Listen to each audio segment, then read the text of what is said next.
Next game, Syracuse and Clemson. Call it what you want. Call it the Revenge Bowl. Last year, Clemson goes up to the Carrier Dome. Syracuse takes it to them 27-24. Kelly Bryant was the starting quarterback then.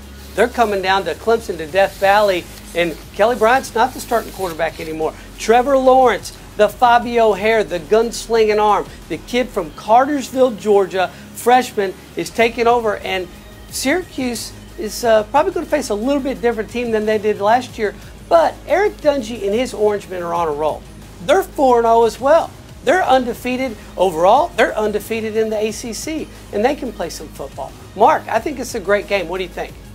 I think it's going to be a blowout, to tell you the truth. I think if you look at Clemson right now, they want some payback from last year. They knocked Kelly Bryant out of the game. This is a football game that's not being played in the Dome, where Syracuse is most comfortable, where they have a definite advantage in the Carrier Dome. I think playing at Clemson at Death Valley is a tough place to play at. And not only that, with Trevor Lawrence, he's not afraid of the bright lights, Coach. We saw that in the game against Texas A&M. The first time he went into the football game, the first pass he completed was a long touchdown pass. He's completed 65% of his passes this season for 9 touchdowns and 2 picks. But more importantly, they spread the wealth on this football team. Offensively, they have 12 players on this team with 9 receptions or more. That's what I call getting it done in the passing game. And the reason why he's in there, because now they have a vertical threat in the passing game. They can go deep with the football.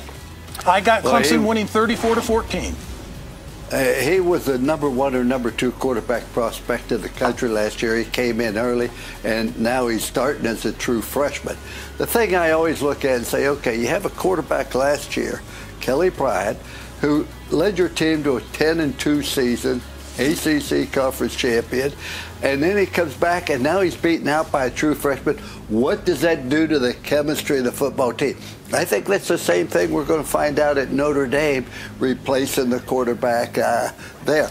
I do believe that Clemson will win the football game, but Mark, if you just want to look at statistics, you would say this is the right time for an upset, because Syracuse, number 19th in the country on third down defense. They're giving up something like 29% on third down conversion.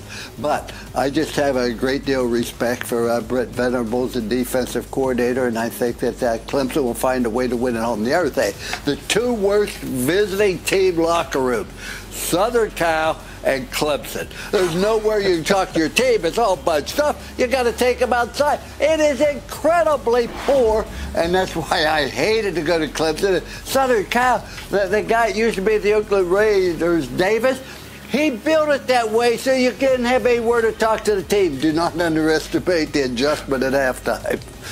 I've been in that locker room in the Coliseum. You're right. The visiting locker room stinks. You know what I'm talking about.